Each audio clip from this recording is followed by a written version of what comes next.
So I have a project I've been kind of kicking around in my head, and still not sure if it's going to work, but figured I'm at a point where I might as well start recording and documenting the project.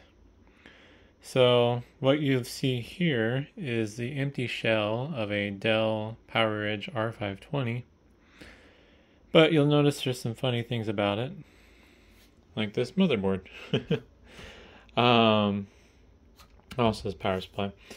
But yeah, so my thought is I need to make a new cold storage server. My old one has basically died. It still works. It's just something's gotten corrupted with TrueNAS.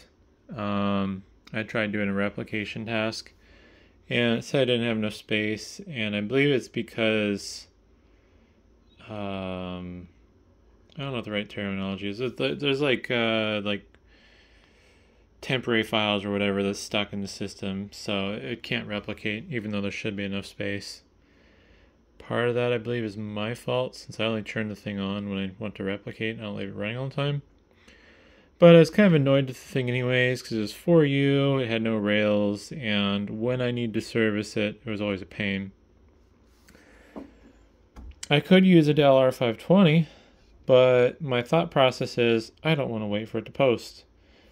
This custom build board with a solid state drive, it'll boot to TrueNAS in,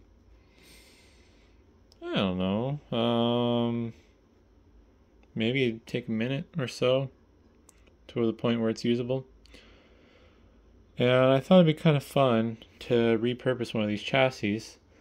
And one of the reasons I want to use an R520 chassis is I have rails for it.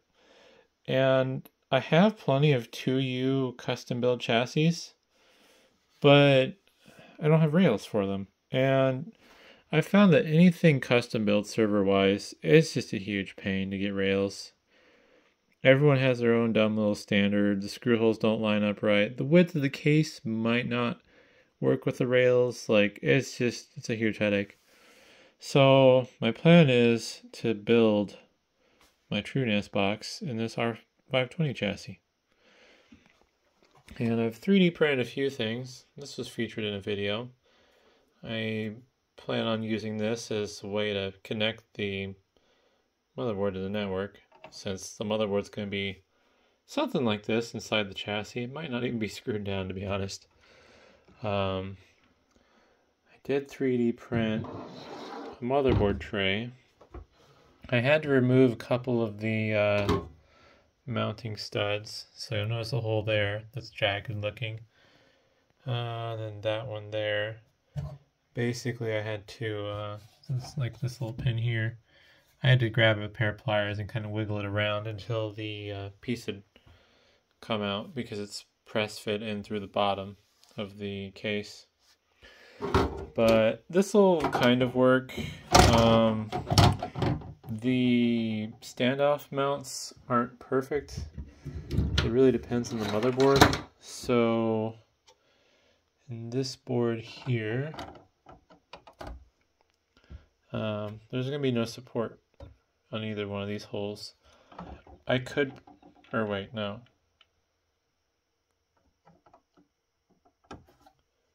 It's just this one. So actually it's not too big of a deal. I don't know why I was worried about just that one, because it's literally just that one there, and there's nothing else in this row. So that'll be interesting. I had a different board I was thinking about using because it had more SATA ports on board, but that's socket 1366, I believe, first gen i-series, and the heatsink I have for it is too tall compared to this one. If I can find a shorter heatsink, I might go with it, but we'll kind of see what happens. Another problem I have is I'm not going to be using the original backplane. I just want to run straight up SATA cables to it, the drives. But the problem is I got the fan cage in the way. If I remove the fan cage, I think I'm going to lose some of the structural rigidity of the case. which might not matter once the top cover is on, to be honest. But also I'm not going to have anywhere to mount fans. I do need some sort of cooling for this so the hard drives don't melt. Because otherwise the only intake, exhaust, whatever, fans are right here on this power supply. So that's something I need to think about. It'd be really cool if I could just take off the front portion of the fan cage and leave these mounts, because I believe these screw holes are actually the right dimensions for whatever size fans these are, so I can screw through. I don't know if those are 40 millimeter or 60. The alternative is I rig something up and I kind of awkwardly mount fans, which is another option. So we'll kind of see what happens there. Oh boy, yeah, there's some other stuff too that I have to take into consideration. So there's no power button on this, so I'm going to have to jerry rig a power button on the front. Or maybe the back, although I don't know if I want to have to crawl over back to the back of the rack to turn this on. If I was willing to go super micro, I could have IPMI and I could remotely turn it on, but I just don't like super micro boards. But yeah, I don't know. I got some modifications to do with this, and we'll kind of see what happens. It's going to be interesting. I'm basically going to be taking half the stuff out, because this has to go. Those are probably going to have to go.